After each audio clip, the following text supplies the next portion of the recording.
E aí, galerinha do Coque, tudo bem com vocês? Espero que sim.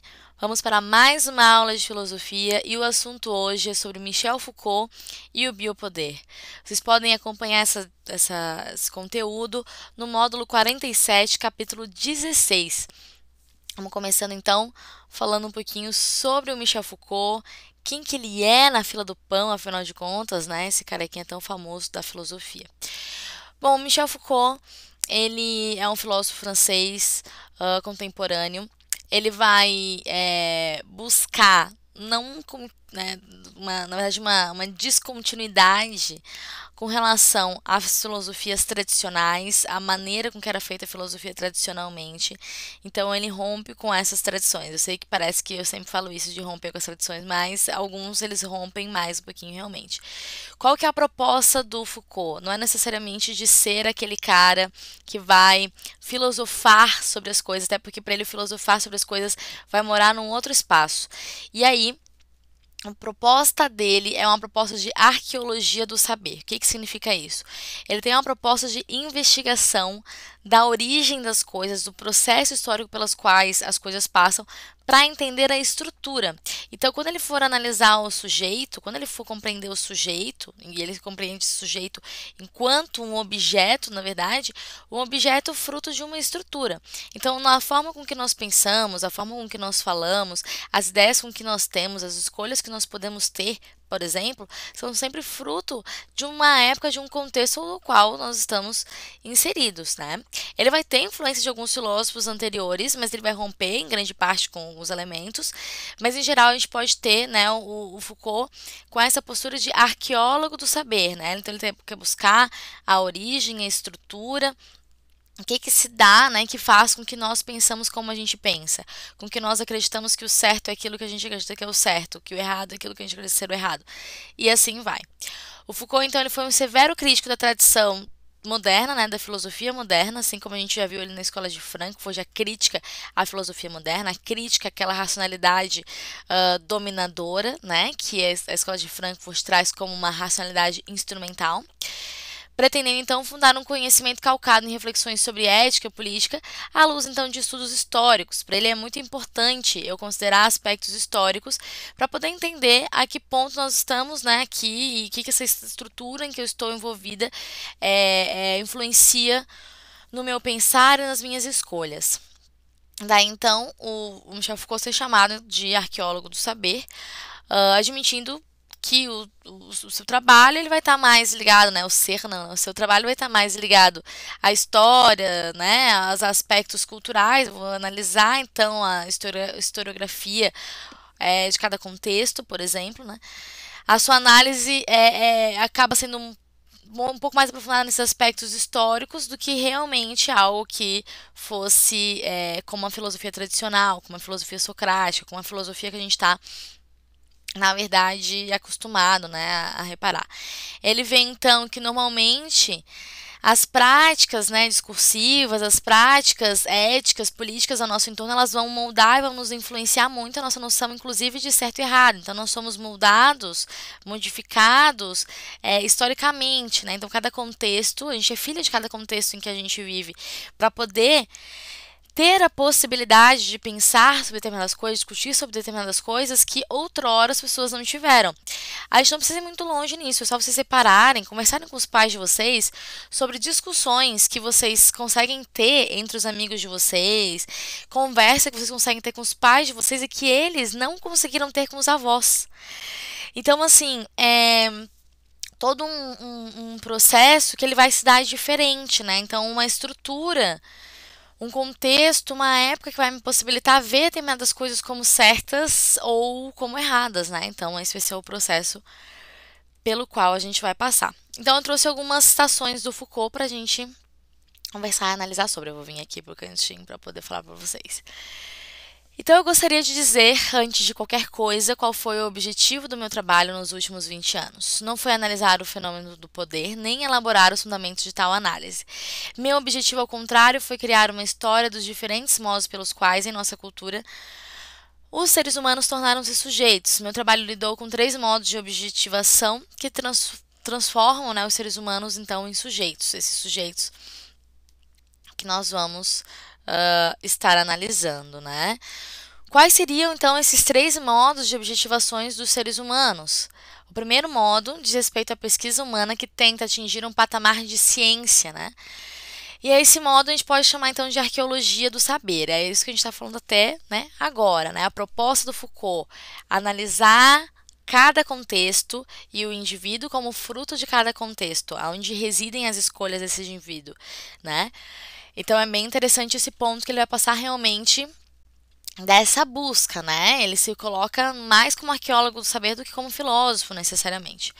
O segundo modo de objetivação do indivíduo concerne as chamadas práticas divisórias no interior da sociedade, que, baseadas então no discurso de verdade e a ideia de verdade da filosofia ocidental, ela é uma ideia muito cara para muitos filósofos, uma tradição filosófica, né? Então, a noção de verdade, a noção de certo e errado como coisas universais, por exemplo, enfim, entre outras coisas, vão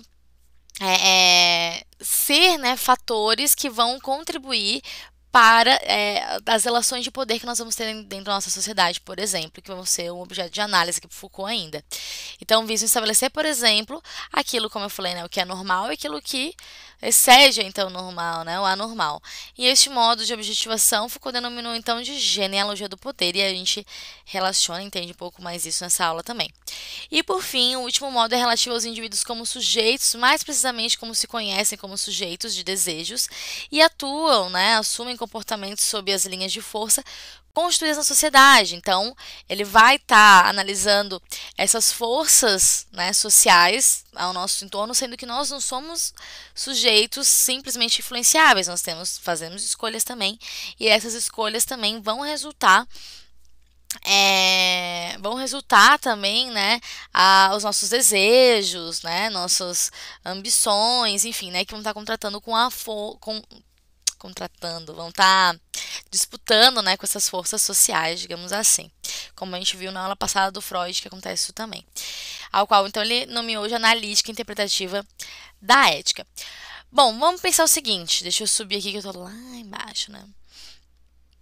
O Foucault, vamos primeiro falar do aspecto de poder. Assim, o Foucault, ele tem toda uma história de vida que vai influenciar muito na sua filosofia. Como assim? Ele, aos 20 anos, né, ele foi internado no hospital psiquiátrico, e isso fez com que ele quisesse analisar a loucura, né? Para ele, a loucura é um objeto de estudo, né? Vai ser um objeto de estudo que ele tem, inclusive um livro que chama História da Loucura. E aí também a questão da própria sexualidade, né, do Foucault vai resultar os seus escritos sobre a história da sexualidade. Ele tem 2 livros que chamam História da Sexualidade, que vai falar sobre a normatização da sexualidade, né, ou a heterossexualidade normativa, a heterossexualidade compulsória, essas noções daquilo que é normal e aquilo que não é, porque ele passa por esse processo também. Então, assim, tá tudo meio que relacionado na sua filosofia, assim como vai estar relacionado com a sua vida. Nem todos os filósofos a gente vê essa relação tão forte entre a sua vida e a sua filosofia. Até porque tem muitos filósofos que pregam uma coisa e fazem outra completamente diferente. Por exemplo, Rousseau. O Rousseau, ele escreve um tratado que é o Emílio para a educação das crianças, fala da educação das crianças, tarará, mas ele não criou nenhum dos filhos dele, né? Ele abandonou os filhos. Então, assim, nem todos a gente vê, né, a gente não consegue muitas vezes enxergar o filósofo na obra dele, principalmente quando a gente vê muitas vezes a vida dele e aí vê a obra e fala, cara, não é possível que seja a mesma pessoa. Mas o Foucault é um filósofo que a gente consegue fazer isso. Então ele é bastante interessante e tem bastante material sobre ele por aí, super recomendo que vocês vejam. Mas por que eu trouxe essa frase do Chico Toicinho, né, do Francis Bacon aqui em cima para vocês? Saber é poder. Porque esse é um grande lema da modernidade, né? Assim como o saperial de lá do Kant, né? O ouse saber, o ouse pensar por si próprio, o saber é poder também é. Esse saber que tem o intuito de dominar a natureza, do ser humano frente à natureza, lembrando que ele também é natureza e, portanto, ele também vai estar se dominando, ele também vai estar se podando, ele também vai estar nesse processo, né? Então, nós temos essa noção, né, de saber é poder. E aí, Quando a gente fala desse saber é poder, e a gente pode aí agora então analisar de diversas formas, né? Uma interpretação livre, além daquela do Francis Bacon, a gente pode pensar essa noção de poder, né? Porque o poder, ele normalmente ele requer alguém que domine e alguém que seja dominado. E é como se o saber, então, ele fosse uma maneira de justificativa de um poder de um indivíduo sobre o outro, de um grupo sobre o outro. Entre tantas justificativas que, na verdade, vão existir de relações de poder de um indivíduo, né, ou um grupo de indivíduos sobre outro. E é então, essa analítica do poder, esse processo do poder que o Foucault vai estar analisando pra gente, certo? Então, deixa eu vir aqui o coisinha. O texto, tá. Então, de acordo com Foucault, há uma eterna articulação do poder com o saber e do saber com o poder, né? E a gente herda isso da modernidade, porque é através da sabedoria que nós conseguimos fazer coisas que o nosso corpo limitado não consegue fazer. Por exemplo, eu não consigo voar, mas eu posso desenvolver uma ferramenta que me faça ter a sensação de voo, né? Que eu consiga ter os efeitos de um voo. Mas assim, isso tudo por conta da minha inteligência que vai fazer eu construir um determinado artefato. Mas não é algo que é natural meu, né? Não tá presente no meu corpo, por exemplo, como tá no de um pássaro. Então, né, de acordo com Foucault, há uma eterna articulação entre o poder com o saber e do saber com o poder. O exercício do poder cria necessariamente novos tipos de saber e, por sua vez, reconduz, né, os efeitos do poder. Então, parece que essas duas ideias, o saber e o poder, elas vão estar caminhando juntas. E cada vez mais juntas, né?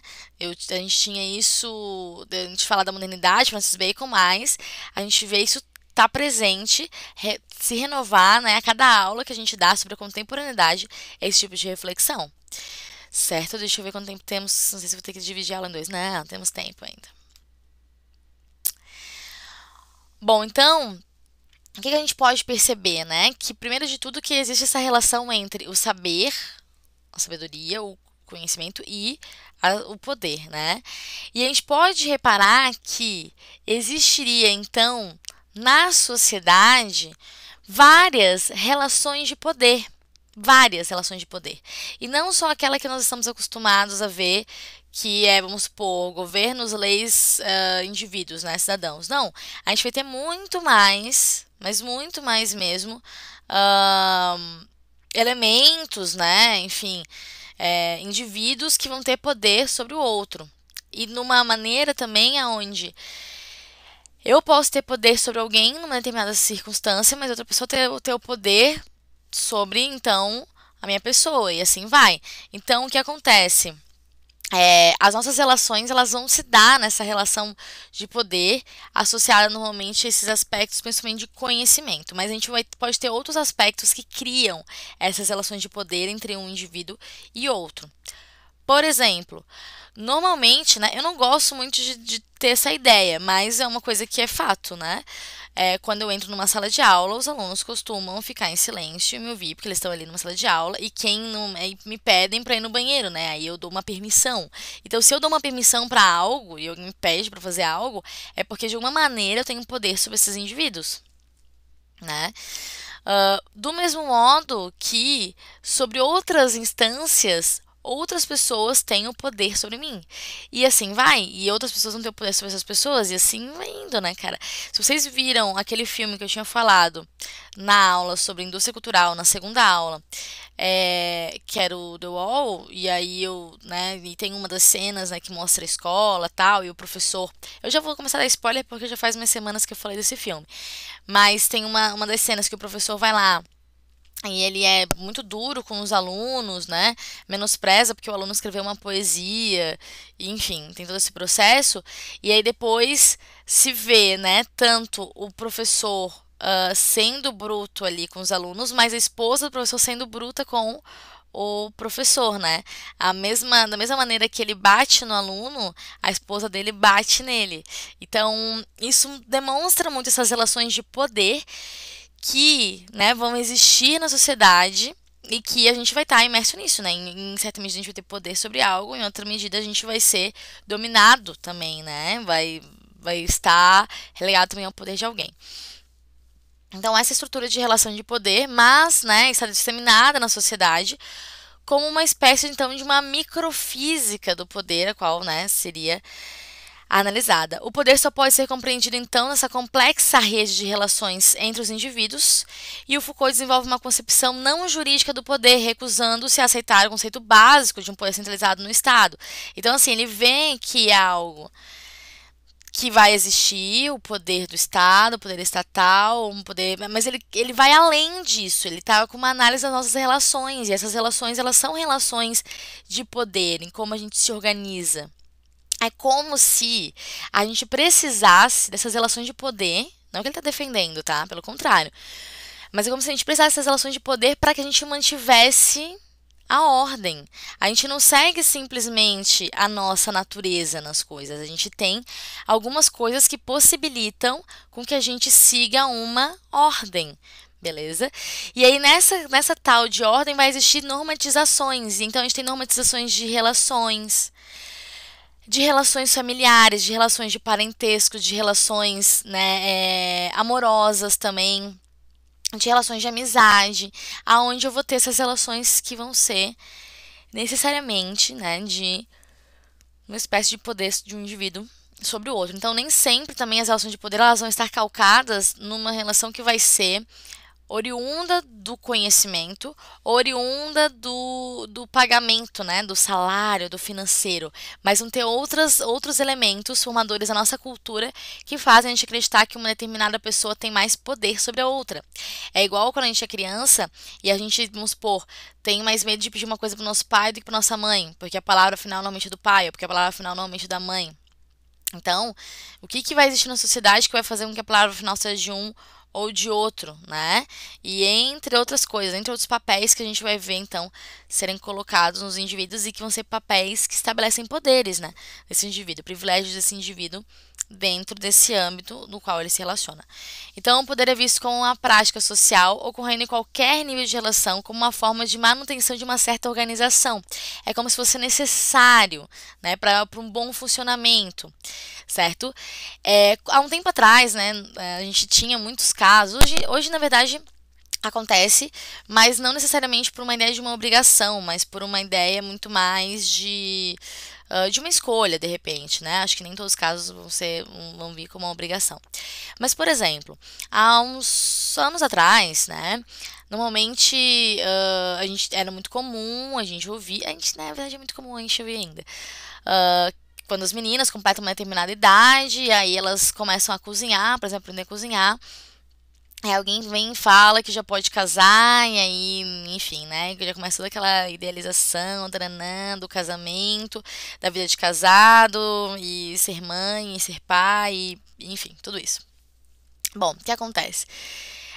Essa noção, né, familiar e dos papéis, onde eu tenho que ter uma obrigação de saber cozinhar e de saber cozinhar bem, e o meu cozinhar ele sempre vai ser um servir ao outro, e o outro tem uma obrigação de ser o provedor, né, o marido ele tem a obrigação de ser o provedor, e isso até é muito bizarro, sabe, porque eu tenho um primo que ele fez faculdade de história, e as pessoas da nossa família elas costumam pegar muito no pé dele, dizendo que ele tem que fazer um outro curso, porque a namorada dele é dentista tal, e que ele não pode ser professor e ela é dentista. E o professor é muito inferior a um dentista, então não pode, olha só, né? Absurdos. E que ele tem que ganhar mais, porque ele tem que ser o provedor da família, tatarã. E o mesmo não falam pra mim, né? Pelo fato, acho que por dois fatos. Um, porque eu sou muito bocuda, e aí ninguém fala muita coisa, fica um pouco de medo. E o outro motivo, e o outro motivo é pelo fato de que, teoricamente, então, né, a normatização vai dizer que eu não preciso prover ninguém, eu preciso ser provida. Então, o meu trabalho é como se fosse uma diversão e não um sustento necessariamente. Eu trabalho para ter minhas coisinhas, para poder ir no salão, para poder, é meio que essa ideia, entendeu? Então, o que acontece? É como se eu tivesse então essa noção do marido, provedor e tararã, tal, de toda a família, a mulher que, se quiser, trabalha fora de casa, se não quiser, se, né, pode trabalhar em casa também, não tem problema, porque ela precisa cumprir o seu papel de esposa, de mulher, e se ela não tiver ali passando a roupa do seu marido, deixando a comida feita, entre outras coisas, está gerando uma desorganização não apenas naquela família, mas uma sociedade como um todo, né? Que confusão vai criar na cabeça das crianças. Então, o que acontece? Essas normatizações, essas relações de poder, elas vêm como ideias. E aí eu vou usar o conhecimento como uma forma de poder, ou dinheiro, ou essas relações até normativas da sociedade, como algo com a desculpa, né, de que é assim que se deve, né, que deve ser organizada, né? Então é muito no viés da organização realmente, é uma coisa bem burocrática, né? Eu não consigo compreender quando sai um pouco ali diferente daquilo que eu estava habituada a ver, daquilo que me foi colocado, como é que deveria ser, por exemplo, né? Então a gente tem esse ponto a ser compreendido quando a gente fala dessas relações de poder e por que vai existir essas relações de poder. Aí é mais uma citação que diz o seguinte, né? O que vamos perguntar? O que vou aqui embaixo para poder ler para vocês. O que vem a ser então a microfísica do poder, então no Foucault. O estudo dessa microfísica supõe que o poder nela exercido não seja concebido como uma propriedade, mas como uma estratégia de seus efeitos de dominação, né, que não sejam atribuídos a uma apropriação, mas às disposições, a manobras, as táticas, as técnicas, a funcionamentos que se desvendem nele antes, né, uma rede de relações sempre tensas, sempre em atividade, do que um privilégio que se pudesse deter. Que seja dado, então, como modelo antes de batalha perpétua do que o contrato que faz uma cessão ou uma conquista que se apodera de seu domínio. Temos, em suma, de admitir que esse poder se exerce mais do que se possui, que não é um privilégio adquirido ou conservado da classe dominante, mas o efeito de conjunto de suas posições estratégicas, né? O efeito manifestado e às vezes reconduzido pela posição dos que são, por sua vez, dominados, né? E que em algumas instâncias são dominados, outras instâncias são dominantes também.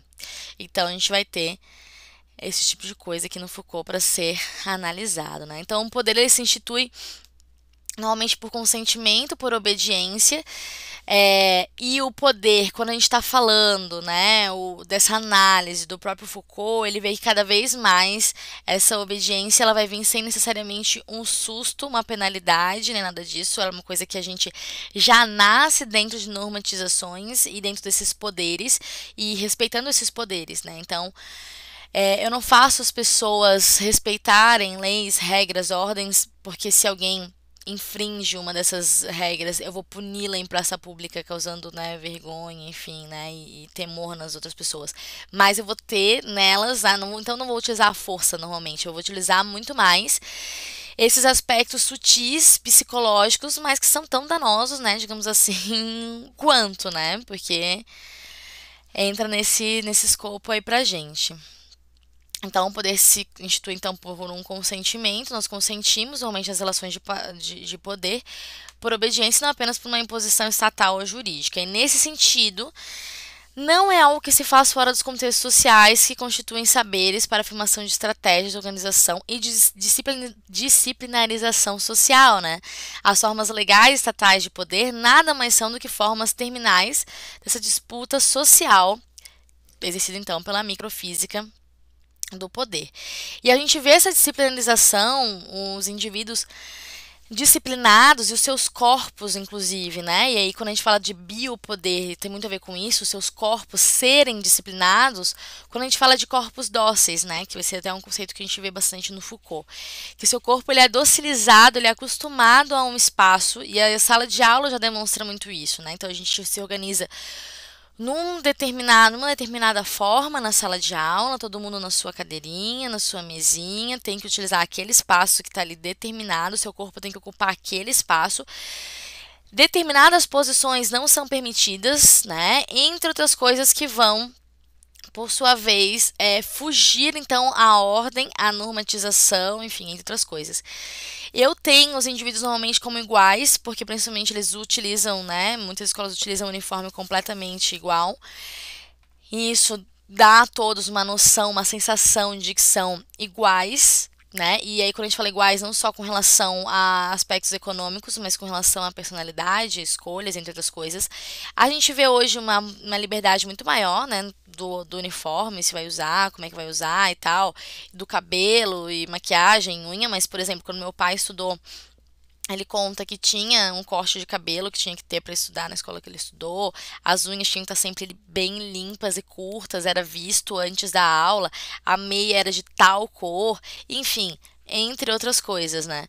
Então, assim, esses aspectos, eles vão estar presentes, estão com a gente desde pequenininho, fazendo com que a gente não consiga se enxergar fora dessa ordem, fora dessa disciplinização. E nosso corpo, ele é moldado dentro desse espaço, né? É como se a gente não consegue pensar também fora desse espaço. Eu lembro quando eu fazia faculdade, a gente falava muito sobre aspectos da sala de aula, e a gente falava de dar aula em círculo, né? A possibilidade de dar aula em círculo. Às vezes é difícil dar aula em círculo porque a gente usa data show, porque a gente usa quadro, e que são ferramentas que possibilitam, inclusive, essa normatização, essa estrutura, né? Essa disciplinarização, inclusive. Mas é muito interessante essa coisa do dar aula em círculo, né? A visualização que todos têm de todos, né? E não apenas eu, enquanto aqui fica na frente em pé e consigo ter a visão de todos, eu consigo ter o controle de todos, né? E muitas vezes o aluno acha que a gente não tá vendo uma coisa que ele tá fazendo e a gente tá vendo, mas a gente vai chamar atenção só se for ali extremo necessário. Então, assim, esse tipo de situação, né? Esse tipo de ordenamento que é necessário ter e que é como se fosse um reflexo do que a gente vai ver de organizações dentro da própria sociedade, né? Dentro das próprias relações que a gente vê, então, no meio social como um todo. Então, a disciplinarização não vai se dar apenas numa maneira psicológica, mas também do corpo, né? Um outro fator que eu lembro de quando eu era pequena, a gente conta muita história, né? Mas que às vezes eu ia fazer deveres e aí eu ficava, tipo, escrevia com uma mão, com a outra eu ficava apoiando assim a cabeça. E diversas vezes na escola ou em casa me chamava a atenção. Por que eu tô segurando a cabeça? Tem que fazer deveres assim, tal, tem uma posição. E eu, às vezes eu achava essa posição muito mais desconfortável. Mas é muito louco, assim, né? Porque aí vai ter toda uma normalização de como que a gente vai se portar nessa situação, nesse momento, enfim, entre outras coisas. Então, para vocês terem, né, uma ideia de como se dá esse processo. Então, a disciplinarização não pode ser atribuída fundamentalmente ao Estado, já que é ancorada por várias outras instituições que a gente vê replicar essas noções de regras, de ordem, de normas, né? E vão fazer com que a gente se acostume muito, não consiga viver, inclusive, fora de normas, transitando, então, por toda a estrutura social, né? E a gente vai ter diversos comportamentos, inclusive, que vai se esperar dos indivíduos em diversas faixas etárias, entre outras coisas, né? Eu acho isso muito louco também, porque se cobra muitas vezes, né, que as crianças têm um determinado desenvolvimento igual, todo mundo igual, na mesma faixa etária, na mesma coisa, tal, mesma sala, e muitas vezes tem potencialidades diferentes, inteligências diferentes, escolhas diferentes também, né? Nem a nossa vida não necessariamente ela é igual a dos nossos pais quando tinha a nossa idade, porque são contextos diferentes e a gente é fruto desse contexto que a gente nasceu e que nos possibilita outras coisas, de repente pensar diferente, né? Bom, deixa eu ver quanto tempo temos, que eu não sei se eu acho que essa aula vai ser obrigada a dividir em duas partes. Meu Deus, 28 minutos. Então eu só vou fechar aqui e a gente vai fazer essa aula em duas partes, de fato, porque senão vai ficar muito grande pra vocês já devem estar de saco cheio. Tá bem. E a gente tem mais também um capítulo sobre Foucault, então a gente pode ir fazendo seguido. Então, só pra fechar, da microfísica, então, né, quando a gente pensa essa microfísica ao biopoder.